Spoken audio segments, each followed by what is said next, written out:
29వ తేదీన జరిగే GRMB meeting కి ఖచ్చితంగా తెలంగాణ ప్రభుత్వం వెళ్లాల్సిందే. బీఆర్ఎస్ తో కుమ్మక్కై మీటింగ్ ను బాయ్కాట్ చేయొద్దు అంటున్నారు తెలంగాణ బీజేపీ నేతలు. గతంలో బీఆర్ఎస్ అనుసరించిన బాయ్కాట్ ఫార్ములాతో రాష్ట్రానికి నష్టం జరిగిందని పార్టీ చీఫ్ రామచంద్రరావు అన్నారు. ఇప్పటికే గత బీఆర్ఎస్ పాలన వల్ల కృష్ణా జలాల వాటాలో నష్టం జరిగిందంటున్నారు రామచంద్రరావు. ఇప్పుడు గోదావరి పేరుతో సెంటిమెంట్ రగిల్చే ప్రయత్నాలు రెండు పార్టీలు చేస్తున్నాయన్నారు రామచంద్రరావు. బీఆర్ఎస్ ని ప్రజలు మర్చిపోయారు, కాంగ్రెస్ వైఫల్యాలు చూస్తున్నారన్నారు రామచంద్రరావు. రాబోయే ఎన్నికల్లో బీజేపీ విజయం సునాయాసమే అంటూ ధీమా వ్యక్తం చేశారు.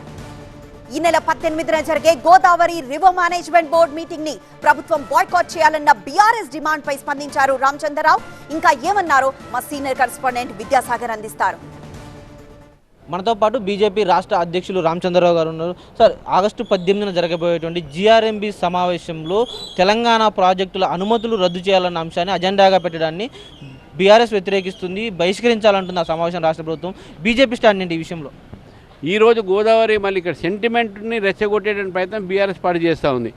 అసలు మీటింగ్ అయిన తర్వాత అక్కడ ఏం అంశాలు చర్చిస్తారు, చర్చించిన తర్వాత మాట్లాడాలి, కానీ ముందే దాన్ని ఒక ఇష్యూగా చేసి ఇక్కడ ఏదో అన్యాయం అయిపోతుంది, కేంద్రాన్ని దోషిగా నిలిచేబట్టే ప్రయత్నం చేస్తుంటే ఈరోజు నిజంగా తెలంగాణకు నీటి గోదావరి జలాలు కానివ్వండి, ఇటు కృష్ణా జలాలు కానీ తెలంగాణకు వాటా ఏదైతే నష్టం జరిగిందో బీఆర్ఎస్ సమయంలో జరిగింది.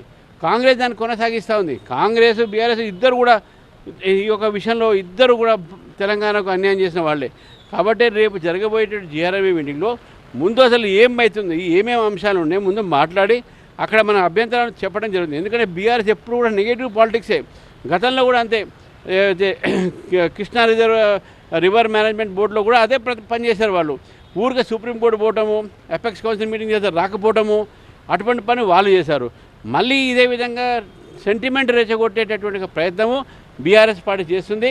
ఇది మంచిది కాదు. కాంగ్రెస్ పార్టీ గురించి చెప్తా ఉన్నాను, మీరు ఇద్దరు కూడా కలిసి తెలంగాణ సెంటిమెంట్ రెచ్చగొట్టి కేంద్రాన్ని మీరు ఇరుకులాట పెట్టే ప్రయత్నం చేస్తున్నారు.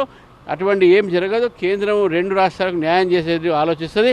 ఎక్కడ కూడా తెలంగాణకు అన్యాయం జరగదు, జరగకుండా ఉండాలనే ప్రయత్నం కూడా మా భారతీయ జనతా పార్టీ చేస్తుంది. రాష్ట్రంలో ఎస్ఐఆర్ ప్రక్రియ ముగిసింది. దీని మీద బీజేపీ సాటిస్ఫైడ్గా ఉందా? ఏమన్నా ఓట్ల విషయంలో అభ్యంతరాలు ఉన్నాయి? ఇప్పుడు అభ్యంతరాలన్నీ కూడా 17 అక్టోబర్ ఆగస్టు ఒక డ్రాఫ్ట్ రోల్ వస్తుంది. డ్రాఫ్ట్ రోల్ వచ్చిన తర్వాతనే మనం ఏదైనా చెప్పగలం. కానీ మాకున్న సమాచారం ప్రకారము కాంగ్రెస్ బీఆర్ఎస్ ఇద్దరు కూడా కలిసి ఈ ముస్లిం ఓటుని వాళ్ళు బాగా యాడ్ చేసే ప్రయత్నం ఓల్సీట్లు చేశారు. హిందూ ఓటుని అక్కడ తొలగించే ప్రయత్నం కూడా వాళ్ళ భాగమయ్యారు, ఇద్దరు కూడా భాగమయ్యారు. రెండోది, ఉత్తర భారతం నుంచి వచ్చినటువంటి చాలామంది ఇతర రాష్ట్రాల నుంచి వచ్చినటువంటి ఓట్లను కూడా నమోదు చేయకుండా ప్రయత్నం చేసింది కాంగ్రెస్ పార్టీ. ఈ రెండు అంశాలపైన కూడా తప్పకుండా రేపు ఓటర్ లిస్టులో ఈ ఓటు లేకపోతే మనం తప్పకుండా దాని మీద భారతీయ జనతా పార్టీ ఆబ్జెక్షన్ పెడుతుంది. ఈరోజు కూడా ఫ్యామిలీ రిజిస్ట్రేషన్ సర్టిఫికేట్తోని దొంగ ఓట్లను చేర్పించే ప్రయత్నం మజ్లిస్ పార్టీ చేసేటువంటి ప్రయత్నాన్ని బీఆర్ఎస్ కాంగ్రెస్ ఇద్దరు సపోర్ట్ చేసి కోర్టుకు పడ్డది. Election commission of India FRC నడవదని చెప్పేసింది. కాబట్టి ఇటువంటి నేపథ్యంలో ఎస్ఐఆర్ సెకండ్ ఫేజ్లో కూడా భారతీయ జనతా పార్టీ అప్రమత్తంగా ఉండి అసలైన ఓటర్ లిస్టు ఉండాలనే ప్రయత్నం చేస్తుంది. కేటీఆర్ బీజేపీకి 8 ఎంపీలు, కాంగ్రెస్కి 8 ఎంపీలు ఉంటే 8+8 0 తప్ప రాష్ట్ర ప్రయోజనాల గురించి పార్లమెంట్లో మాట్లాడేవారే లేకుండా పోయారని చెప్తున్నారు. అందుకనే కదా వాళ్ళు ఈ యొక్క అహంకారంతోనే వాళ్ళు కారు సారు 16 అన్నారు కదా. అందుకని వాళ్ళ పని 0 అయిపోయింది. రేపు అసెంబ్లీలో కూడా వీళ్ళు 0 అవుతారు. తెలంగాణ ప్రజలు టీఆర్ఎస్ని బీఆర్ఎస్ని మర్చిపోయారు. బీజేపీని రేపు రాబోయే కాలంలో తెలంగాణలో రాజ్యం వస్తుంది.